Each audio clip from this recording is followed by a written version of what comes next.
Olá, bom dia, boa tarde ou boa noite. Bem-vindos aqui àquela que é a vossa oitava lição. Já falámos aqui da verdade cénica, das três fases da verdade cénica, falámos da questão da essência, da verdade, da necessidade de irmos ao nosso interior para nos fortalecermos naquilo que é a nossa força em palco. Hoje vamos falar da conversa, do diálogo autêntico entre atores. Começamos a penetrar cada vez mais esta necessidade de nos conhecermos a nós mesmos e só o podemos fazer atuando, agindo, estando em contacto com o outro e, no fundo, praticando, isto é, trabalhando. Aqui no palco, a conversa de atores é o trabalho, é similar a um ginásio, não é? No ginásio trabalhamos o corpo, aqui trabalhamos a atuação em público. E, portanto, esta arte da conversa, do diálogo autêntico entre atores, do chat, de falar com o outro, é absolutamente essencial para aumentarmos a nossa autoconfiança, para também chegarmos mais longe naquilo que são os nossos objetivos em palco e, portanto, penso que era importante termos aqui uma lição, um capítulo dedicado à arte da conversa e ao diálogo autêntico para atores. E iria passar então aqui ao slide seguinte, em que o que é que importa, não é? Que diálogo, ou porque é que o diálogo importa? Portanto, o diálogo é mais do que palavras, é a expressão interior tornado fala. Portanto, basicamente, tem que haver essa fase. Nós, aliás, vimos isso, não é? Quando temos a fase da sedução, quando temos a fase do autoconhecimento. Só nos conhecendo profundamente e poderosamente poderemos depois ter a veleidade de comunicar com o outro, partilhar, fazer o conforto com o outro, para finalmente termos uma terceira fase, a tal fase do ataque, a tal fase em que nos definimos. Portanto, o diálogo é mais do que palavras, é a expressão interior tornada fala.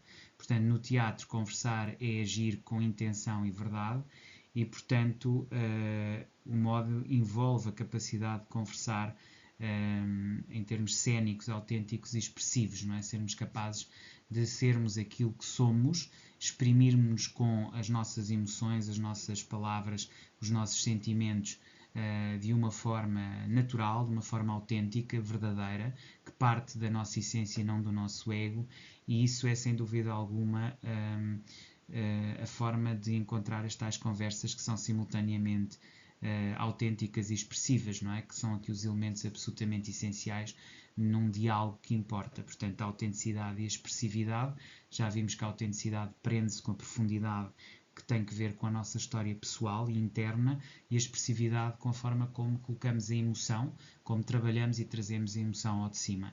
E, portanto, este conversar é agir com intenção e verdade, de acordo com aquilo que é o nosso papel ou aquilo que nós elegemos como sendo o nosso figurino ou o nosso laboratório, digamos assim. É absolutamente essencial o autoconhecimento. A base de qualquer conversa verdadeira começa pelo autoconhecimento. Portanto, Sun Tzu diz: se conheces o inimigo e a ti mesmo, não deves temer o resultado sem batalhas. E, portanto, no palco é similar. Portanto, conhecer-se a si mesmo é conhecer o seu personagem, é conhecer a sua essência mais profunda.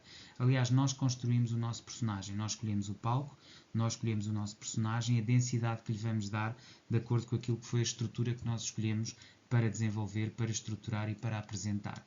E só assim não será falso, só assim será verdadeiramente autêntico, porque parte da nossa verdade mais profunda. Então, primeiro exercício, o diário do autoconhecimento. Aqui vamos passar para algo que é comunicação, mas é comunicação connosco. Não será uma atuação, como vimos alguns exercícios mais práticos com o nosso companheiro. Este aqui é mais com um dossiê ou, digamos, um bloco de notas no qual vamos anotar aqui um conjunto de situações que aconteceram e vamos começar precisamente pela gratidão, que é um aspecto que eu acho absolutamente essencial para conseguirmos trazer admiração por nós próprios. É o momento em que somos gratos, porque quando nós reconhecemos que temos algo, também estamos a reconhecer que o conquistamos. E isso traz-nos motivos para estarmos felizes com o que temos. Portanto, 6 motivos para ter gratidão. Escolham situações em que vocês se sintam gratos, profundamente gratos, por essas 6 situações e escrevam-nas. Escrevam-nas mesmo, peguem num bloco e escrevam as 6 situações. Eu sou grato porque tenho uma casa maravilhosa, sou grato porque tenho 4 gatos fantásticos, sou grato porque tenho a profissão que escolhi, sou grato porque estou a ter um desempenho e estou a conseguir ter sucesso académico, sou grato porque tenho sei lá, possibilidade de viajar, tenho possibilidade de estar com a minha família, tenho possibilidade de conhecer pessoas, de namorar, enfim, tudo aquilo que para vocês, consoante a vossa situação, sejam motivos de gratidão. Tenho uma namorada maravilhosa, enfim, ponham isso por escrito. Depois, relate os aprendizados dos últimos 6 meses, poderão estar ou não ligados a esses motivos de gratidão. E, portanto, o que é que aprendeu? O que é que evoluiu? O que é que, em termos muito práticos, por exemplo, aprendi a programar Python, aprendi a trabalhar com o ChatGPT, aprendi, sei lá, sobre a Assembleia da República, aprendi sobre religião, aprendi de como estar no ginásio e tirar o melhor partido possível de exercício físico. E depois, registre conquistas na sua carreira. Aqui deverá preocupar-se mais com o aspecto profissional. Ou seja, você teve sucesso, tive sucesso com o meu escritório, atingi 100 clientes, fiz 200 processos, ganhei 3 mil euros, consegui levar a minha fasquia mensal para 4 mil euros mensais, consegui realizar 300 mil euros de depósitos, enfim, as mais variadas situações que têm a ver com o progresso que se reflete economicamente, mas também em termos de promoções. Consegui a minha segunda ou terceira promoção, estou já num patamar superior, chefiei um departamento, enfim, tudo isto são conquistas. Depois crie planos sobre isto que são os seus objetivos, as suas situações, os motivos de comemoração e aquelas 3 experiências marcantes que compartilhou, pronto, e que compartilha por via escrito, não é? Porque é um diário de autoconhecimento. E agora vai escrever 10 histórias memoráveis acerca de si. Pronto, cada resposta nutre a sua atuação com verdade emocional. Ou seja, isto é um treino para você ir fazendo no seu diário este tipo de partilhas para efetivamente suscitar a verdade emocional dentro de si, daquilo que está realmente a acontecer. Porque isto conecta à sua realidade atual. Okay? Este é um exercício interno, é um exercício muito pessoal, mas é um exercício que lhe pode abrir portas depois para estar mais à vontade também na partilha em palco. Vamos passar então agora à escuta criativa de cena, que é o segundo exercício.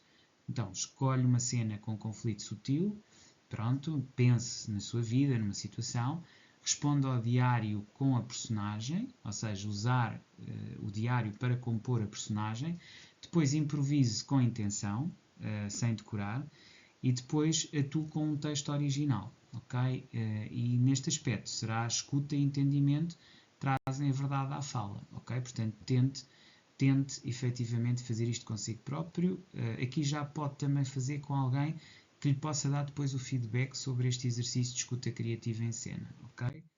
Exercício 3, repertório vivo. Escolha uma história pessoal marcante, pode ser daquelas que tem no seu diário, transforme num monólogo curto, até 2 minutos, aqui a criatividade de escrever, atue como parte da peça, e depois faça isto com outra pessoa, com quem troca e atua com a história também do outro ator, ou seja, 2 histórias que depois partilham entre vocês.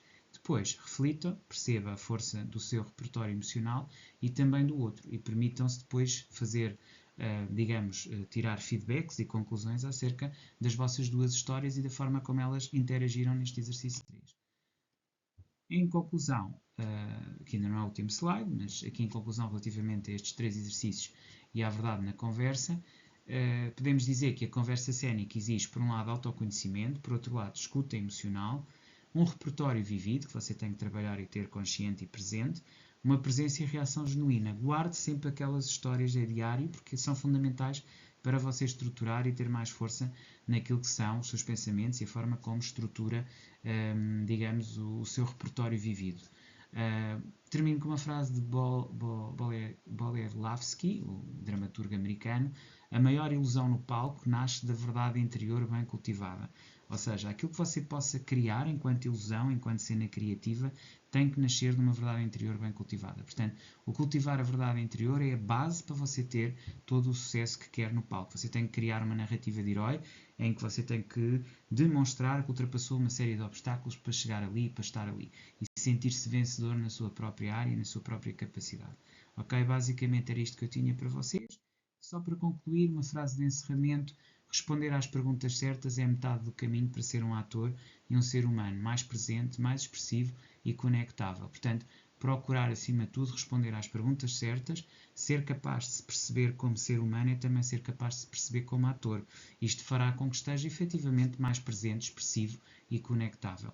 E no fundo era esta a ideia final que eu tinha aqui desta vossa lição.